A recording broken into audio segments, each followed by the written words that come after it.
Dear students, कल हम लोगों ने साइंटिफिक मेथड डिस्कस किया था। तो इसमें जो भी आपको स्टेप्स मैंने बोले थे तो उनको अगर प्रैक्टिकली रिलेट करें, फिर ऐसे सिस्टमेटिक ऑब्जर्वेशन है वो आप उसको एज अ एग्जांपल देख सकते हैं कि न्यूटन ने क्या किया। Newton has seen apple from a tree. This is the example of systematic observation. Now second one is the controlled experiment. तो he performed experiment in lab in a controlled manner.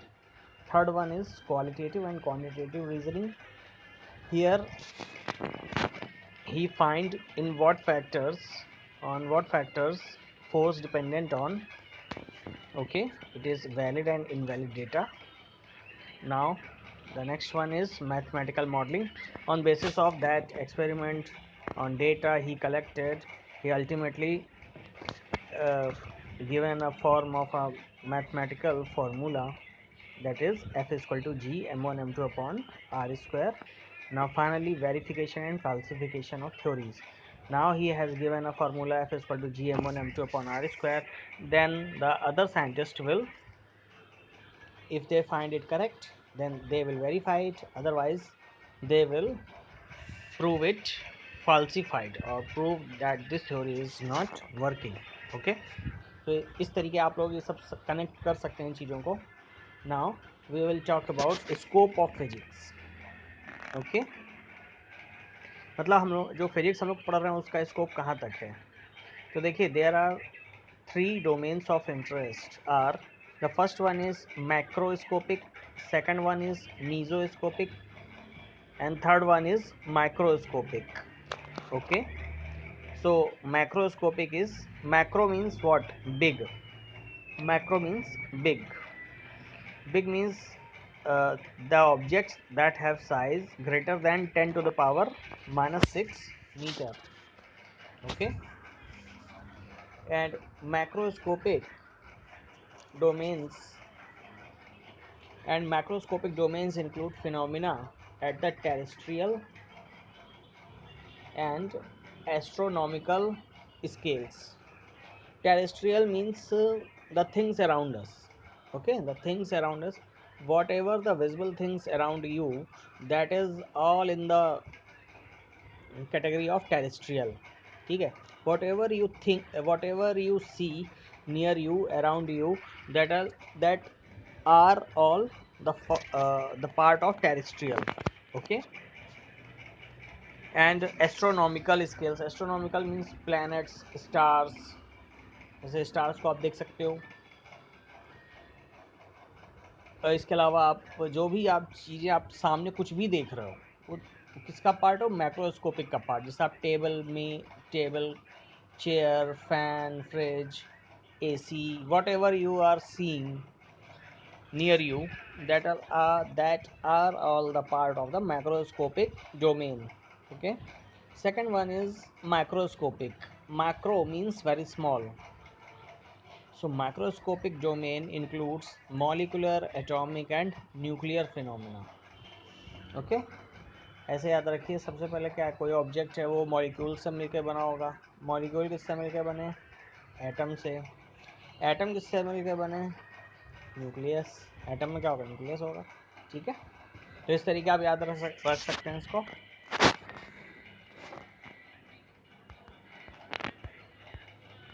Now we will talk about mesoscopic. What is the mesoscopic? Mesoscopic basically lies between micro and macro. ठीक है, the area, the region between the micro and macro is termed as mesoscopic. Mesoscopic domains deals with few tens or hundred of atoms.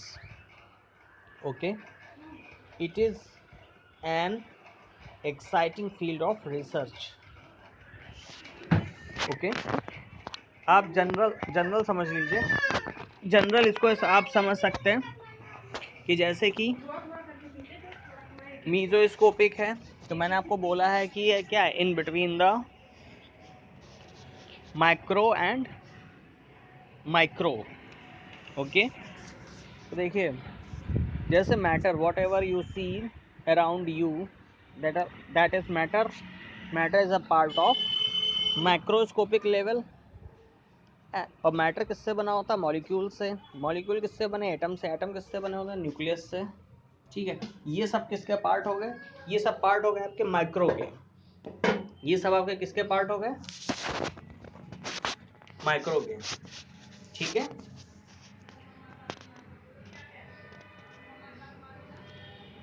ये सब किसके part हो गए? Micro के।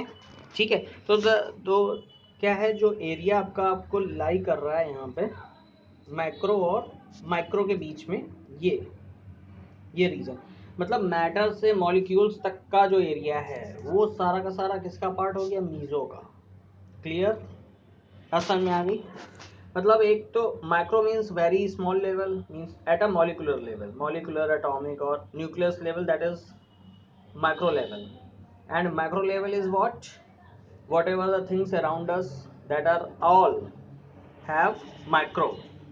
And what is meso? Meso is the between the micro and micro. Okay, now excitement of physics. Why people want to study physics? What is the excitement of physics? The first one is carrying out interesting experiments.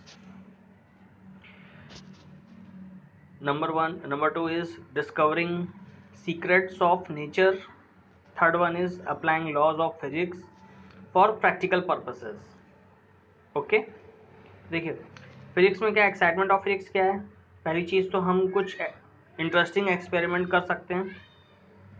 दूसरा, nature के secrets को find कर सकते हैं, जैसे कि ये why day night happens, why weather changes, okay, why day night happens, why weather changes, मतलब these are the some natural phenomena that are all in time, why it is happening.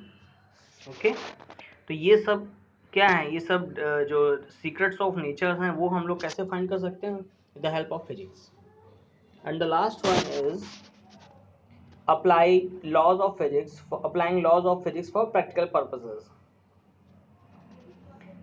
EMI basically लिखा है, EMI का मतलब होता है electromagnetic induction. Electromagnetic induction, I think electromagnetic induction आप लोगों ने पढ़ा होगा, 10th क्लास में पढ़ा है. और इसी के बेसिस पे ये आपकी इलेक्ट्रिक मोटर और जनरेटर, इलेक्ट्रिक जनरेटर आपका इसी पे ही बेस्ड है, इलेक्ट्रोमैग्नेटिक इंडक्शन पे. ठीक है, तो जैसे कि ये लॉज ऑफ फिजिक्स से हम लोग प्रैक्टिकल पर्पसेस को अपने सॉल्व कर सकते हैं. जैसे कि EMI मीन्स इलेक्ट्रोमैग्नेटिक इंडक्शन, एक जो है वो फिजिक्स का लॉ है, और उससे हम लोग क्या कर रहे हैं? उससे हम लोग ये जनरेटर, ये मोटर को अपना जो है इनको बना करके इनको अपना यूज़ कर रहे हैं प्रैक्टिकल पर्पसेस के लिए. ठीक है, तो ये एक्साइटमेंट ऑफ फिजिक्स है. ठीक, और physics, technology and society. How physics is related to technology and society. तो इसमें देखिए दो पॉइंट्स हैं इसमें. First one is technology gives rise to new physics. दोनों चीजें. The first one is technology gives rise to new physics. जैसे example इसमें हीट इंजन. तो आपको मैं बता दूं, पहले हीट इंजन बना. ठीक है, अब हीट इंजन कैसे बना? हीट इंजन जो है जेम्स वॉट ने जब सबसे पहले देखा था, केटली को देखा था उसने, एक तो उसके अंदर स्टीम थी, तो वो स्टीम की वजह से जो केटली था उसका, केटली का जो कैप था वो बार बार जो है ऊपर उठ रहा था. तो उसी से जेम्स वॉट ने हीट इंजन को इन्वेंट किया. ठीक है, अब हीट इंजन क्या होगा? ये बेसिकली क्या है? ये टेक्नोलॉजी है. हीट इंजन अगर आया तो ये क्या है? टेक्नोलॉजिकल पार्ट हो गया. ठीक है, heat engine is the technology. लेकिन ये हीट इंजन की वजह से ये थर्मोडायनामिक्स नया चैप्टर इंट्रोड्यूस हुआ फिजिक्स में. ओके, बस समझ में आ गई. Means technology gives rise to new physics. ऐसे तो फिजिक्स बहुत वास्ट है, अब उसमें कई सारे पार्ट हो गए. थर्मोडायनेमिक्स हो गया, मैकेनिक्स हो गया, ठीक है, साउंड फिजिक्स, साउंड हो गया, प्रेशर हो गया, ठीक है, ऑप्टिक्स हो गया. मतलब कई सारी फिजिक्स की कई सारी ब्रांचेस आती जा रही हैं. तो कहाँ से आई? ये बेसिकली कि टेक्नोलॉजिकल एडवांसमेंट की वजह से आई। तो सबसे पहले हीट इंजन आया, हीट इंजन मतलब टेक्नोलॉजिकल एडवांसमेंट हुआ। अब टेक्नोलॉजिकल एडवांसमेंट बाकी लोगों को ये सब चीज़ें बताने के लिए क्या किया गया, एक नई ब्रांच थर्मोडायनेमिक्स को जनरेट किया गया। ठीक है, थर्मोडायनेमिक्स में केवल हीट रिलेटेड टॉपिक्स ही पढ़ाए जाते हैं। ठीक है, तो ये एक न्यू फिजिक्स, मतलब टेक्नोलॉजी ने क्या किया, न्यू फिजिक्स को जनरेट किया। फिर आता है also physics generate new technology, ये भी हो रहा है। मतलब दोनों वाइस वर्सा दोनों चीज़ें हो रही हैं। ठीक है, मतलब फिजिक्स जनरेट कर रहा है न्यू टेक्नोलॉजी को और टेक्नोलॉजी जनरेट कर रही है न्यू फिजिक्स को। अब फिजिक्स कैसे जनरेट कर रही है न्यू टेक्नोलॉजी को, तो आगे आप लोग का जो लास्ट चैप्टर है वो सेमीकंडक्टर डिवाइसेस है। तो देखिए इसमें क्या हुआ, इसमें सिलिकॉन चिप आया, silicon chip and ICs. IC basically integrated circuit. A chip means, you know, basically chip is made up of silica. That's why it is termed as silicon chip. Chip means many, basically at this level, chip आप ऐसे समझ सकते हैं, कई सारे, जैसे आपने कुछ पिन टाइप के कुछ चीज़ें देखी होंगी। ठीक है, ऐसा कुछ। तो ये क्या, ये चिप है। इसमें क्या किया गया है, इसमें कई सारे डायोड, कई सारे ट्रांजिस्टर्स इसके अंदर इम्बेड कर दिए गए।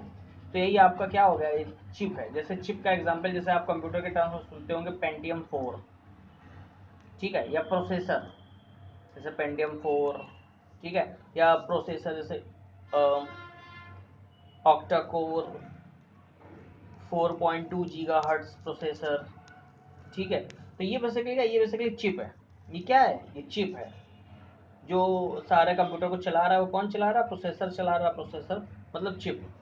ठीक है, और आईसीज वही इंटीग्रेटेड सर्किट, मतलब कई सारी चीज़ें एक ही आईसी में अगर आप इंटीग्रेट कर देते हो तो वो इंटीग्रेटेड सर्किट बन जाता है। ठीक है, तो पहले ये जैसे ये चीज़ें आई, तो ये किसका पार्ट हुआ, ये आपका पार्ट हुआ फिजिक्स का। ठीक है, अब इससे क्या हुआ, आईसी आपने पहले बना दी, सिलिकॉन चिप आपने पहले बना दी, लेकिन उससे क्या हुआ, उससे कंप्यूटर रेवोल्यूशन हो गया।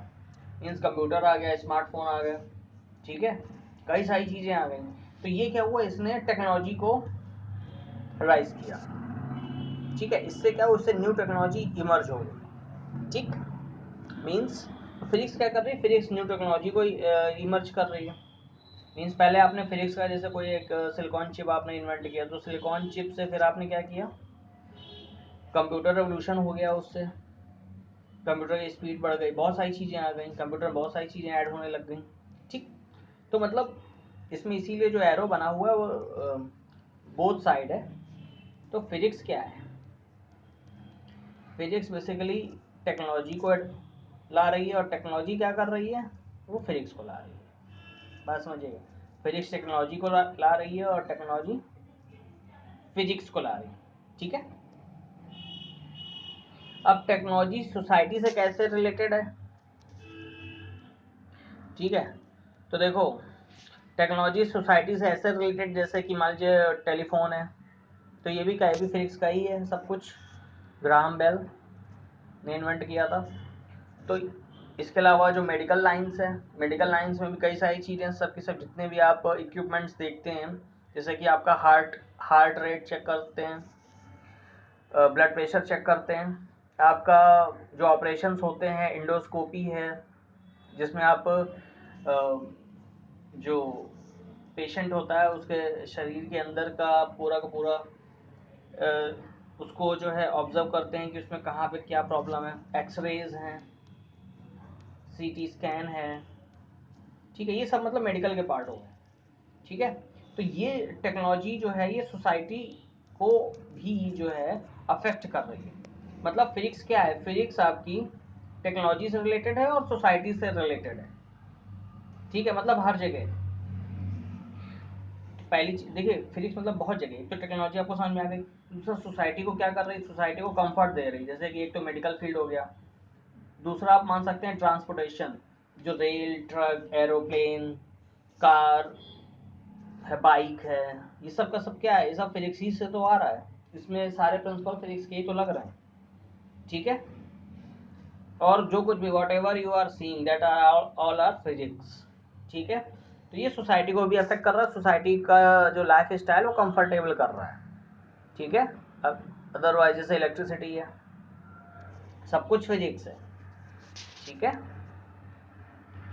एग्जाम्पल जैसे सैटेलाइट कम्युनिकेशन है, सैटेलाइट कम्युनिकेशन से आप जो डीटीएस देखते हो, जो आपके यहाँ डायरेक्ट टू होम सर्विसेज है, जैसे कि मैच आपका ऑस्ट्रेलिया में हो रहा है लेकिन आप उसको अपने घर पे बैठ के देख रहे हो, लाइव देख रहे हो, कैसे देख पा रहे हो? सैटेलाइट कम्युनिकेशन से देख रहे हो, वो भी फिजिक्स का पार्ट है। मतलब ऑप्टिकल फाइबर कम्युनिकेशन है, टेलीफोन है, वायरलेस फ़ोन, सेलुलर फ़ोन, जो कुछ भी है वो सब फिजिक्स है। इवन ये जो वीडियो बन रहा है और वीडियो जो आपको सेंड हो रहा है वो भी सब टेक्नोलॉजी कहाँ से आ रही है? फिजिक्स से आ रही है। अब और मैं इससे ज़्यादा क्या कहूँ आपको फिजिक्स के बारे में, ठीक है।